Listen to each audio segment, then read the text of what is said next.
আসসালামু আলাইকুম। আজকে সকালে নাস্তা করা হবে কাঁঠাল আর মুড়ি। তো এই তো কাঁঠাল ভেঙে এখানে কাঁঠাল আর মুড়ি দিয়েছি টেবিলে। তো কাঁঠালের সিজন আসলে আসলে এই কাঁঠাল আর মুড়ি প্রায় সকালে নাস্তা করা হয়। তো যেটা জাতীয় ফল, এই জাতীয় ফল দিয়ে আজকে নাস্তাটা সেরে নিচ্ছি। তো কাঁঠাল দিয়ে মুড়ি দিয়ে খেতে আসলে আমার কাছে অনেক ভালো লাগে। আর এটা একটা নাস্তা বানাবো, তো সেটা হচ্ছে শর্মা। তো আজকে আমি শর্মা বানাবো। তো শর্মার জন্য আমি মুরগির বুকের মাংসটা এভাবে পাতলা করে নিয়েছি কেটে। তো এটা এভাবে আসলে পাতলা করে কেটে নিব। তো কেটে নিয়ে এখন আমি এখানে আদা রসুন বাটা দিয়েছি, তারপরে দিয়েছি গরম মশলা, গোলমরিচের গুঁড়ো, লাল মরিচের গুঁড়ো, এরপর দিয়েছি ভিনেগার, এরপর দিয়েছি লবণ, সরিষার তেল, এরপর শেষে দিয়েছি চাট মশলা। তো এই চাট মশলাটা দিয়ে আমি ভালো করে মাখিয়ে এটা আমি 2 ঘন্টা মেরিনেট করে রেখে দিব। তো মেরিনেট করে রেখে আমি এখান দিয়ে এটা শর্মার যে রুটিটা, সেই রুটিটা বানিয়ে নিচ্ছি।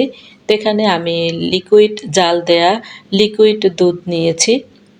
তো দুধটা জাল করে নিয়েছি। এরপর প্রথমে ডিম দিয়েছি, তেল, তারপরে দিয়েছি ইস্ট দিয়ে এটা ভালো করে ফেটে নিয়ে তারপরে আটা দিয়ে এখন এটাকে আমি ময়ান করে একটা খামির বানিয়ে নিব।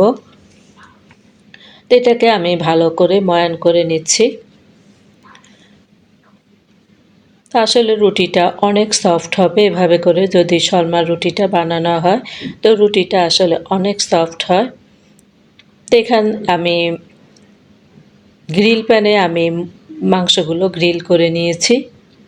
তো মাংসগুলো গ্রিল করে আমি এভাবে ছোট ছোট টুকরো করে কেটে নিয়েছি। তো এখানে আমি দিয়েছি মেয়োনিজ আর টমেটো সস। তো সেই ভিডিওটা নেওয়া হয় নাই।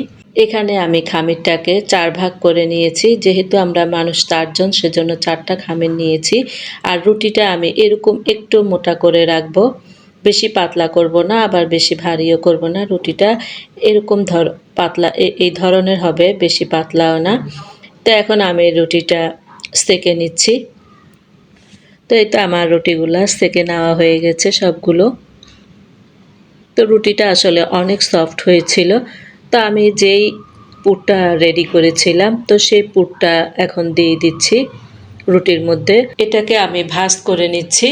তা এখন আমি এটাকে ফয়েল পেপারে আবার ভাঁজ করে নিচ্ছি। তো ফয়েল পেপার ভাঁজ করে এভাবে নিলে শর্মাটা খেতে অনেক সুবিধা হয়। তো এই তো আমার নাস্তাটা রেডি হয়ে গিয়েছে। তো আজ এই পর্যন্তই। আল্লাহ হাফেজ।